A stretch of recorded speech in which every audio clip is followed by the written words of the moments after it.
मुंबई में पूरी तरह से दफन करने का एक कार्यक्रम है। एक तरह से कांग्रेस पार्टी को अपने घुटने पे लाके दे दिया है। हमने कहा था शिवसेना के साथ अलायंस नहीं होना चाहिए कांग्रेस का, कहीं ना कहीं हम कमजोर हैं, कांग्रेस पार्टी और भी कमजोर होती चली जा रही। जब विकल्प खुले हैं, कांग्रेस को मानने वाले मतदाता भी इस खिचड़ी चोर के लिए काम नहीं करेंगे, उसको वोट नहीं देंगे। एक हफ्ते बाद क्या होगा वो आपको पता चल जाएगा चिंता मत करिए। लेकिन निश्चित तौर पर आपका सवाल क्या था, एक साथ कई सवाल पूछ दोगे तो कंफ्यूजन हो जाएगा। हाँ, तो आपने देखा होगा मैंने प्रारंभ में ही कहा कि जिस तरीके से मुंबई की 6 में से 5 सीटें शिवसेना के हवाले कर दी गई, वो निश्चित तौर पर कांग्रेस पार्टी को मुंबई में पूरी तरह से दफन करने का एक कार्यक्रम है। एक जमाना था मुंबई में 5-5 एमपी कांग्रेस के हुआ करते थे, एक एनसीपी का हुआ करता था। एक जमाना था मुंबई से, और जमाना कोई बहुत पुराना नहीं, मैं ऐसा कोई हड़प्पा और मोहनजोदड़ो के जमाने की बात नहीं कर रहा हूँ, आज 10 साल 12 साल पहले की बात है। तो कांग्रेस का एक बड़ा जबरदस्त जनाधार रहा है।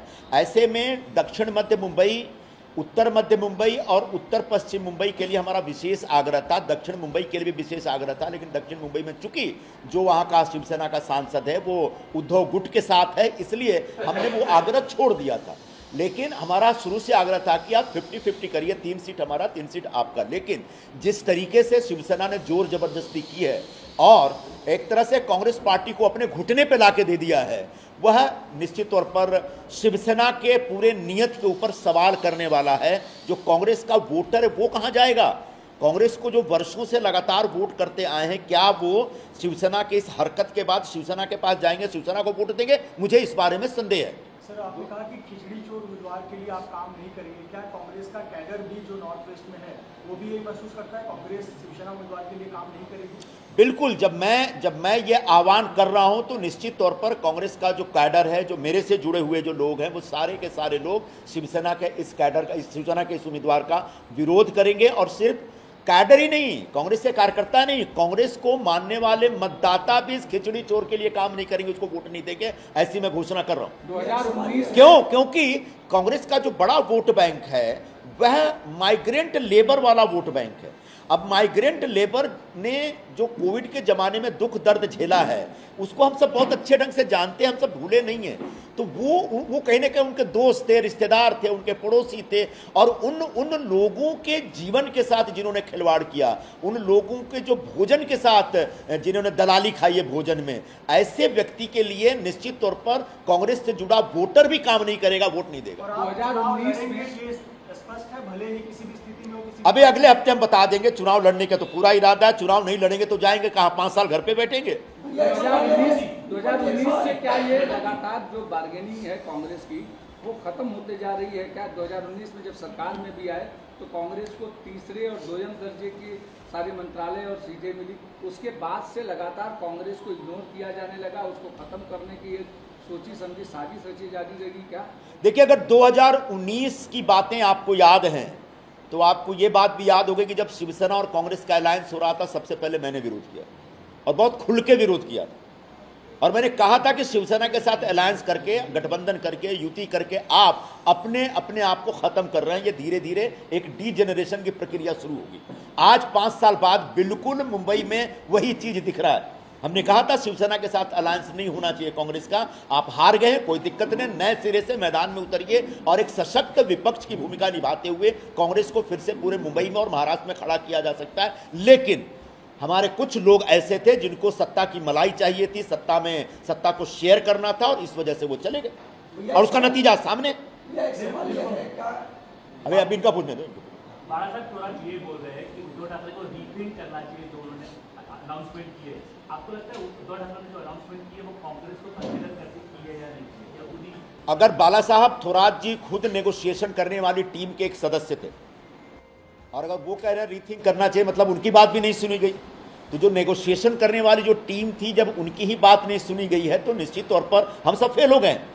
तो मैं भी यही कह रहा हूं कि शिवसेना को इतना एक्सट्रीम स्टैंड नहीं लेना चाहिए, इससे कांग्रेस का जबरदस्त नुकसान है। और कांग्रेस के नेतृत्व का ध्यान आकर्षित करना चाहता हूं कि आप अभी भी इंटरवीन करिए, नहीं तो अलायंस तोड़िए। अगर पार्टी को बचाना है तो अलायंस तोड़िए और मैदान में उतरिए, लेकिन आप शिवसेना के साथ अलायंस करके अपने आप को हमेशा के लिए खत्म करने का जो फैसला कर रहे हैं वो बहुत ही आत्मघाती है।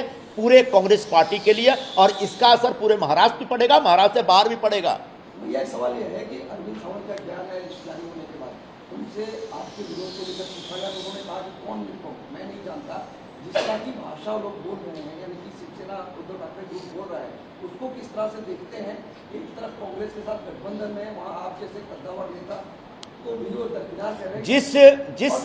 इसमें संजय राउत जिस तरह का बयान देते हैं, क्या उन लोगों के बयानों का भी असर इस गठबंधन में, इस निवेश? अब एक व्यक्ति के बारे में मत पूछो, ठीक है, और हमने एक व्यक्ति के ऊपर कमेंट करने का, देखिए निश्चित तौर पर एक बार बात हो गए एक मिनट, हाँ बोलो। आप अशोक चौहान से मिले और उनसे मुलाकात हुई और बीजेपी में जाने के संकेत कुछ हैं आपके? सबसे पहले ये बता देता हूं कि जो सज्जन ये सवाल उठा रहे कौन संजय निरुपम, जिस संजय निरुपम को शिवसेना प्रमुख बाला साहब ठाकरे ने 2 बार राज्यसभा का सदस्य बनाया, जो संजय निरुपम वर्षों तक शिवसेना का उपनेता था, जो संजय निरुपम वर्षों तक शिवसेना का संपर्क प्रमुख था विदर्भ का, जो संजय निरुपम 12 वर्षों तक दोपहर का सामना का संपादक था, अगर दोपहर का सामने यानी शिवसेना का हिंदी माउथपीस, अगर उस संजय निरुपम को कोई नहीं जानता, मतलब वो व्यक्ति निश्चित तौर पर एकदम बुढ़ा हो गया, उसको मेमोरी लॉस हो गया है। और ऐसे मेमोरी लॉस करने वाले व्यक्ति के ऊपर मैं अब आगे कुछ ना बोलूं तो बड़ी मेहरबानी होगी। अब रह गई बात एक मिनट, अभी जो मैंने बताया है कि अगले हफ्ते हम अपनी भूमिका स्पष्ट करेंगे, तो एकदम से उड़ी मारने की जरूरत नहीं है, थोड़ा सा धीरज रखिए, थोड़ी सी शांति रखिए।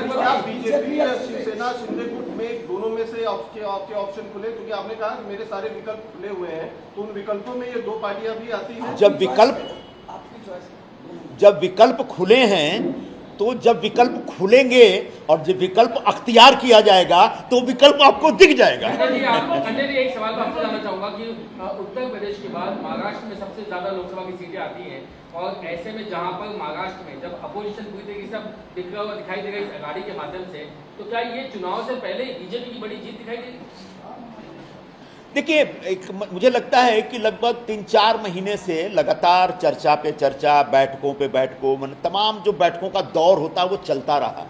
इसके बावजूद अगर आपस में एक दूसरे का विश्वास हम अर्जित नहीं कर पाए और हमारे नेगोशिएशन टीम को आखिरकार बयान देना पड़ रहा है कि रीथिंक करें अपने फैसले पे, तो निश्चित तौर पर कहीं ना कहीं हम कमजोर हैं ऐसा दिख रहा है। हाँ, अगर शिवसेना को ऐसा लगता है कि वो अकेले दम पे पूरे एमवीए अलायंस को अपने कंधे पे खींच लेगी, तो वो बहुत बड़ी गलतफहमी में है, और वो खुद भी डूबेंगे और पूरे एमवीए को भी डुबाएंगे। आपसे एक सवाल ये भी जानना चाहता हूँ कि आज की तारीख में आप प्रधानमंत्री के काम से किस तरीके से इंस्पायर्ड? अब ये सब बातें बताएंगे, अभी रुक जाइए।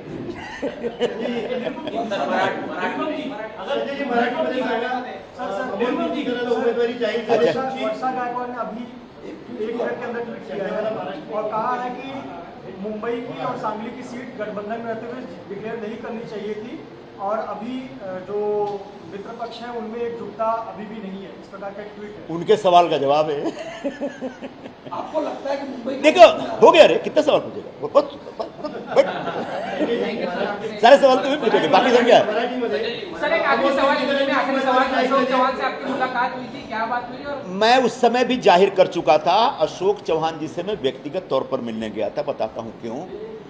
वो उनने एक बार पार्टी छोड़ी, उसके बाद उनसे मेरी बात हुई तो उन्होंने बोला कि हम लोग पार्टी छोड़ दिए, इसका मतलब ये नहीं कि हमारा व्यक्तिगत रिश्ता खत्म हो गया है, और तो कभी इधर आना टाउन साइड तो बताना, चाय वाय पियेंगे। और मैं निश्चित तौर पर उस दिन किसी के घर गया था मिलने के लिए, फिर मैंने इसे फ़ोन किया उनको कि मैं इधर टाउन साइड में हूँ, तो उन्होंने बताया कि मैं वॉक करके पहुँच रहा हूँ, आ जाओ। हमने चाय पी। हाँ, निश्चित तौर पर 2 पॉलिटिकल लोग बैठेंगे तो पॉलिटिकल बातचीत तो होगी। मैंने पूछा उनसे कि आपको बीजेपी में कैसा लग रहा है, क्यों छोड़ते समय किससे बात की, तो इस तरह की पॉलिटिकल बातें हुई थी, उसका कुछ लेना देना बीजेपी के से नहीं था, लेकिन इस तरह से बातों को उठाया गया, कोई दिक्कत नहीं है, आप मीडिया स्वतंत्र है अपनी बात रखने। उन्होंने कहा कि कभी इस तरह आना हो तो बताइए। हाँ,